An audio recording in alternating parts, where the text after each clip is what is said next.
Pessoal, então vamos falar um pouquinho sobre anatomia. Vocês vão visualizar na televisão os slides. Vocês também têm os slides aí de apoio. Não precisa imprimir, porque aqui é totalmente didático. E de vez em quando, como eu não vou ficar olhando direto para a tela, eu vou usar um notebook que está um pouquinho aqui abaixo, tá? Um pouquinho aqui abaixo, então eu vou passar para frente e muitas vezes vou olhar no notebook, tá bom? Então vamos lá. Anatomia. Vamos começar sobre anatomia. Vamos falar um pouquinho sobre a história da anatomia? Bom, a anatomia humana é uma disciplina fundamental na formação de um socorrista ou de qualquer profissional que quer trabalhar com pessoas, quer lidar com pessoas. Tem que saber anatomia. Porque se eu não souber onde está cada órgão ou que osso, como que eu vou saber o que ele pode ter fraturado, o que ele pode ter lesionado? Não tem como. Então vamos lá. Precisa saber, tá? No passado, muitas vezes, pessoas que trabalhavam na área não tinham nenhum tipo de conhecimento. E isso agravava muito as lesões que uma vítima poderia ter. Muitas vezes essas vítimas, ela ficava com algum tipo de deficiência, ou permanente ou prolongada, porque não se tinha nenhum tipo de conhecimento do que se estava fazendo. Você que é socorrista, sabe que muitas das coisas que a gente fazia antigamente, hoje a gente não se faz mais. Por exemplo, antigamente a gente colocava um torniquete e afrouxava a cada 15 minutos. Hoje, através de estudos, nós vimos que não se afrouxa mais um torniquete, certo? Não se afrouxa a cada 15 minutos. Na aula de torniquete a gente vai falar mais sobre isso. Hoje em dia não se eleva mais o membro quando tem um sangramento.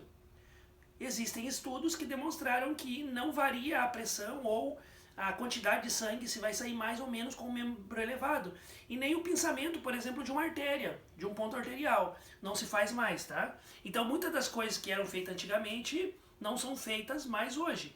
Mas o conhecimento em anatomia é fundamental para o socorrista. Vamos lá, vamos continuando aqui. Antes de continuar, peguem papel e caneta. Peguem papel e caneta. Parem esse vídeo se precisar, mas peguem um papel e caneta. Certo? Então vamos lá. A palavra anatomia vem do grego. Anatomen.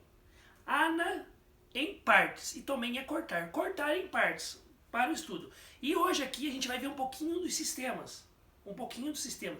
Gente, bem resumido, tá? Resumido para você, socorrista.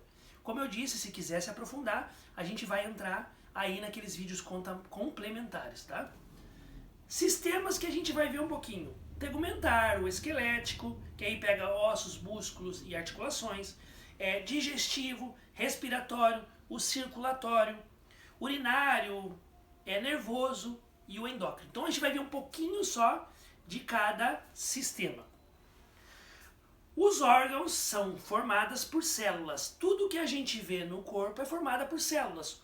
Um conjunto de células forma a pele. Um conjunto de células formam os órgãos. Todas as células do organismo humano necessitam de quê? De um suprimento. Ou seja, você como pessoa, para sobreviver, precisa se alimentar. Precisa se alimentar. Se você não comer e não tomar água, você morre. Certo? Além de outras coisas que a gente precisa, que é o oxigênio, precisamos de nutrientes. As células não são diferentes. Elas precisam de oxigênio e também de nutrientes, tá? Para isso, claro, para obter energia e funcionar. Então vamos lá. Tanto os suprimentos de oxigênio que uma célula precisa, quanto os nutrientes, eles são transportados pelo sangue. E claro, um ser humano come e ele elimina também aquilo que comeu. E as células não são diferentes. Quando elas trabalham, ela também tem uma eliminação de gases tóxicos, de alguns resíduos que não são bons para o organismo. Então, além de o sangue transportar oxigênio para todas as células e transportar também os nutrientes que a célula precisa, ela retira do corpo as toxinas. Então, o sangue, além de transportar coisas boas, ele transporta coisas ruins. E aí essas coisas ruins muitas vezes vão para algum tipo de órgão que acaba eliminando essas toxinas, tá? E também ele abastece oxigênio, como eu falei, e se desfaz do dióxido de carbono e de nutrientes. Isso ali foi mais ou menos o que eu falei, tá? Ou seja, o sangue, além de ter aqueles glóbulos de defesa, ele transporta os nutrientes para toda a célula e ele retira também essas toxinas. Então vamos lá. As células, elas precisam de oxigênio contínuo. A gente sabe que tem órgãos que suportam menos e órgãos que suportam mais ficar sem oxigênio. O cérebro, de 4 a 6 minutos. Então você sempre vai ouvir falar que o cérebro é a média de 5 minutos que não pode ficar sem oxigênio. Por isso que uma pessoa em parada cardiorrespiratória precisa das compressões o mais breve possível. Com 5 a 6 minutos, de 4 a 6, de 5 minutos, eu começo a ter uma morte cerebral. E essa morte cerebral, ali no cérebro a gente vai ver um pouquinho sobre neurônios. Temos milhares de neurônios no nosso cérebro e a cada minuto são 2 milhões de neurônios a menos. A cada minuto que o cérebro fica sem oxigênio, morre 2 milhões de neurônios. A cada minuto. E depende a parte do cérebro que foi atingida, a pessoa até volta de uma parada cardiorrespiratória. Ela até se recupera de um AVC, por exemplo, ou um AVE, por exemplo, mas com sequelas, tá bom?